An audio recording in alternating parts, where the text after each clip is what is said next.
যে হাতাটা দেখতে পাচ্ছ এটা হচ্ছে রানী ডাসমণি বলে থাকি আমরা। এটার আজকে আমি সহজ পদ্ধতিতে কিভাবে করব সেটাই দেখাবো। তো চলো দেখা যাক। এখানে লম্বালম্বি একটা কাপড় নিয়ে নিচ্ছি আর চওড়ায় 3 ইঞ্চি নিয়েছি। নিয়ে এইভাবে ভাঁজ করে কিন্তু পুরোটা সেলাই করে নেব। তাই আমার প্রায় কমপ্লিট। এটাকে এবারে এইভাবে কিন্তু 1 ইঞ্চি মাপে আমি কুঁচিটা ফেলাচ্ছি মুড়ে মুড়ে করে এইভাবে দেখো। বড় বড় করে ফেলালে কি হয় দেখতে সুন্দর লাগে কুঁচিটা। তোমরা 1 ইঞ্চি না হলেও হাফ ইঞ্চিতে দিতে পারো। আমার কুঁচিটা প্রায় দেওয়া কমপ্লিট হয়ে গেছে। এবার আমি একটা হাতা নিয়ে নিচ্ছি। হাতাটিকে ডবল ভাঁজ করলাম। ভাঁজ করে আমার মোহরি 12 ছিল 6 দাগ দিলাম। দিয়ে আমি এইভাবে যেখান থেকে 6 হয়েছিল ওইভাবে আমি স্টিচিং করে নেব।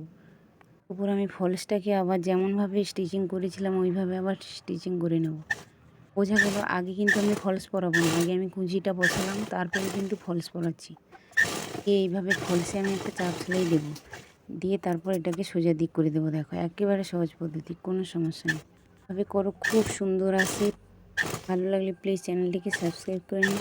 এটাকে দেখাচ্ছি, দেখো কত সুন্দর দেখতে পাচ্ছ।